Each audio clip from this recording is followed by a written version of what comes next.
Sabuga Vandim. Se inscreva. Bora pra aula então?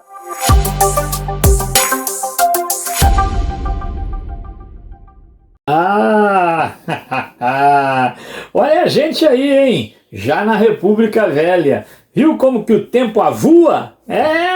Esturdia mesmo, a gente estávamos na monarquia. Agora não. Res publici, coisa de todos. Invenção dos romanos, você lembra? Esse regime aí que é idealizado para ampliar o espectro da participação política. Bora lá, vamos ver se isso aí aconteceu ou se foi fogo de palha mesmo. A gente não vai analisar governo por governo, fique tranquilo, não é nosso propósito. Mas vamos começar falando do primeiro presidente da República. O primeiro militar presidente da República. Porque há questões que sorrateiramente dizem, o primeiro civil presidente. Bom, se eu for falar do primeiro presidente civil, aí não é o Marechal Deodoro, porque ele não é civil, ele é militar. Aí será Prudente de Moraes. Beleza, é prudente aguardar. Irei aí, ainda não. Bom, mas vamos dar uma olhadinha no Marechal Deodoro da Fonseca. Que governo tumultuado, amigo. Não morra, minha filha. Confusão dos diabos, tá vendo? É um governo que durou pouquíssimo. Durou da proclamação da República em 15 de novembro de 889 até 23 de novembro de 1891. Não é? Menos de 2 anos aí, não é não? Hein? Eu não sou bom em química não, faz as contas aí. Então, galerinha, um governo tumultuado. Vamos dar uma olhadinha? Em primeiro lugar, respira fundo. A ideia de república, que começou a aparecer ainda no segundo reinado, era uma ideia uniforme, homogênea? Não. Havia projetos diferentes. Por exemplo, existia um projeto da elite agrária que queria república, mas era chamado de projeto liberal. Queria república, descentralização administrativa, mas silenciava em relação a aspectos que são fundamentais numa república, como, por exemplo, participação popular. Isso já era mais o feitio de um outro projeto, o projeto jacobino, radical, claro, inspiração na Revolução Francesa, que esse sim falava em participação popular. E um terceiro projeto, que era o projeto positivista, que falava praticamente, olha, para bom entendedor um pingo é um alfabeto inteiro, eles falavam numa espécie de ditadura republicana. Pois é, foi esse terceiro projeto, o projeto positivista, que entrou em cena.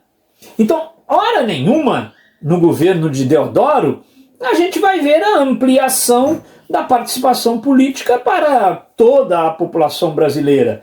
Muito pelo contrário, o que a gente vai ver é uma ditadura republicana. Vandim, todo mundo no exército era assim, positivista. Não morra, minha filha. Em história não existe esse negócio de todo mundo era assim ou assado. Claro que havia, sim, aqueles que dentro do exército não eram a favor de uma ditadura republicana. São esses que, inclusive, vão dar trabalho ao Deodoro. Quando ele começar a ser autoritário demais, quando ele começar a fazer graça, esse grupo vai se revoltar contra ele.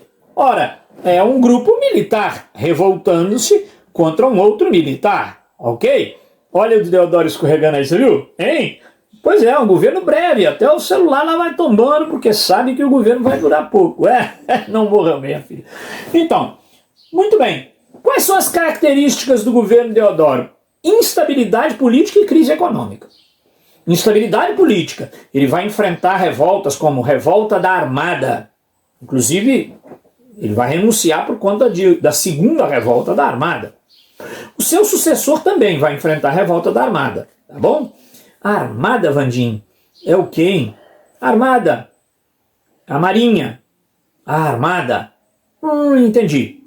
Galerinha, ele vai enfrentar revolta militar, ele vai enfrentar oposição política vai fechar o Congresso Nacional e vai decretar estado de sítio. Estado de sítio não é quando você decreta que todo mundo tem que criar galinha, óbvio que não. Estado de sítio é quando você suspende o habeas corpus, coloca uma hora para todo mundo fazer o toque de recolher. Pois é, então, Deodoro, cara, Deodoro pegando pesado aí. Então, características do governo de Deodoro: instabilidade política, não foi fácil. Eu gosto das coisas, Vandinho. Quer dizer, a nossa república já começou tumultuada. Isso, começou tumultuada. Para você que estava acostumado a um segundo Reinaldo, né, mais governável, agora começou tumultuado. Normal também, né, gente? Estamos mudando de regime político. Até a gente encontrar um lugar aí vai demorar um pouquinho, né? Você vê que nós estamos aí, hoje em dia, ainda procurando encontrar esse jeitinho. Não é verdade? Ei, não morra, minha filha. Então, pois é, governo provisório. É porque o Deodoro, ele entrou, mas provisoriamente, em tese. E ali ele vai ter poderes ditatoriais para, em nome da certa estabilidade, sufocar possíveis focos de resistência. Você lembra que o Maranhão, por exemplo, queria monarquia. Então é normal, né, dentro da conjuntura, que ele tivesse poderes ditatoriais. Ele contava com grande influência da maçonaria em seu governo. Ele próprio era grão-mestre da ordem maçônica. E ele acabou conciliando com um jeitinho especial o projeto liberal e o projeto positivista. Aquela elite agrária que queria descentralização e aqueles militares que queriam uma espécie de ditadura republicana. Só que deixou de fora qualquer aspiração que lembrasse o projeto jacobino. Tranquilo? Então tá, ele teve um governo provisório. Depois é que a Constituição, que a gente vai ter uma aula só sobre ela, a Constituição vai dizer, o primeiro presidente aí tem que ser eleito indiretamente. E aí um colégio eleitoral formado por deputados e senadores escolheu Deodoro. Tá, ele vai ter alguns atos nesse governo provisório que depois vão passar a figurar na Constituição. Você vai ter uma aula também aí sobre Constituição, te falei, né? Então, por exemplo, ele faz um decreto, o decreto da grande naturalização. Está muito na órbita daquele projeto de branqueamento da população. Esse negócio aí, depois da abolição da escravatura, esse negócio assombrava esse país, sabe? Era uma ideia de que, caraca, velho, os pretos e pretas são propensos à desordem social. Nós temos que atrair imigrantes de olhos azuis, aí sim esse Brasil vai decolar. Temos que branquear a população. Caraca, o governo republicano destruiu, inclusive, muitos arquivos ligados ao passado escravocrata. O Rui Barbosa, que nas nossas aulas de movimento abolicionista aparece como um abolicionista, vai ficar em maus lençóis quando ele destrói alguns arquivos. Há uma dupla interpretação. Alguns dizem que ele estava destruindo arquivos para evitar que proprietários de escravos viessem a ser indenizados. Outros acham que ele fere mortalmente a memória do país, que ele trai a causa abolicionista. Então, o decreto de grande naturalização, ele quer naturalizar imigrantes, dizendo, em 6 meses, o estrangeiro que estiver no Brasil, se não reclamar, brasileiro será. Então grave esse decreto da grande naturalização. Tem muito a ver, tá, gente, com a questão de fim do regime escravocrata, apagão da mão de obra no Brasil, tensão que rolava ali naquela época. Outro decreto, a extinção do padroado, aquela união entre igreja e Estado, e, consequentemente, vai haver a separação igreja e Estado. A gente vai falar disso na Constituição daqui a pouquinho. O fim da pena de morte no Brasil. Até então existia a pena de morte, ela deixa oficialmente de existir. Eu gosto muito do oficialmente, né? Porque você que é uma pessoa mais crítica, há de se questionar em algum momento como brasileiro se aqui de fato não existe pena de morte. Hein? Não sei. Só fico aí provocando você. Tá legal? Não morra, minha filha. Olha, extingue-se a pena de morte, mas continua existindo, por exemplo, a pena de chibatadas. Você vai ver que nós vamos ter um movimento aqui chamado Revolta da Chibata, que tem a ver com isso, com a permanência de castigos físicos ainda no Código Penal brasileiro. Resta saber quem é que tomava chibatada. É isso que o movimento vai questionar lá na frente. Irei aí, ainda não. Muito bem, também a censura à imprensa. Se você quiser fazer uma história comparada aqui, lembra como que Dom Pedro II era tolerante em relação à imprensa e como o Marechal Deodoro foi intolerante, mudou do vinho para a água, passou a ter uma relação de hostilidade com a imprensa brasileira. Bom, nessa época em que o Deodoro ainda era parte de um governo provisório, estava esperando a Constituição ficar bem amarradinha para aí ele passar um governo constitucional, uma nova fase, né? Nessa época, o Deodoro protagonizou um episódio que é muito ilustrativo da nossa república no Brasil. Ele quis beneficiar um amigo pessoal, passando por cima da lei e concedendo a esse amigo a primazia, os privilégios de tocar uma obra de um porto lá no Rio Grande do Sul. Seus ministros disseram: que é isso, Deodoro? Isso não é republicano? Não pode? Não é assim. Tem as instituições, as normas. Você, como presidente, não pode beneficiar uma pessoa. Isso aqui é república, não é monarquia. E o Deodoro não gostou não, cara. Disse para os ministros: se vocês não estão satisfeitos, entreguem seus cargos. Foi um escândalo. Todos os ministros entregaram o cargo. Então, olha, é um episódio que ilustra essa confusão entre as instituições, aquilo que é republicano, do Estado democrático de direito e o patrimonialismo. Aquilo que é alguém ocupar uma função e usurpar essa função como se ele de fato fosse o poder, não naquela lógica liberal de que ninguém é o poder. Lembra do Rousseau? Você ocupa o poder. Pois é, essa maldição saramaligna que assola a República Brasileira. Homens públicos confundindo público e privado. Mas também muitos do povo confundem as coisas. Eu sei, eu vou pensar num contraponto.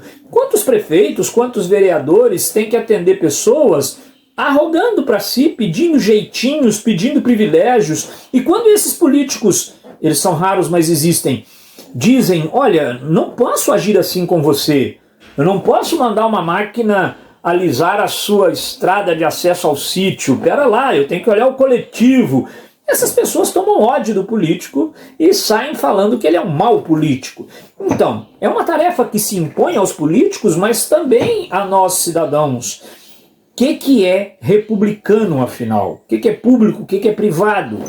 Quais são as instituições e o peso delas em relação à cidadania?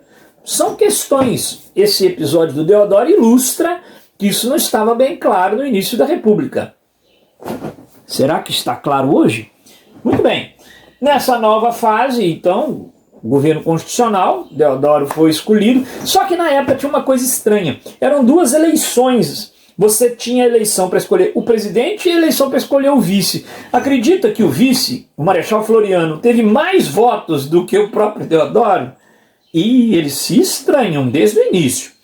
Bom, o desgaste do governo do Deodoro, que terminou com a sua renúncia, tem a ver justamente com esses estranhamentos. Deodoro batendo de frente com a imprensa, Deodoro fechando o Congresso Nacional. Olha, o Congresso quis votar uma lei, uma espécie de lei de responsabilidade, que o Deodoro interpretou que era diminuição dos seus poderes, e era, mas precisa ser numa república.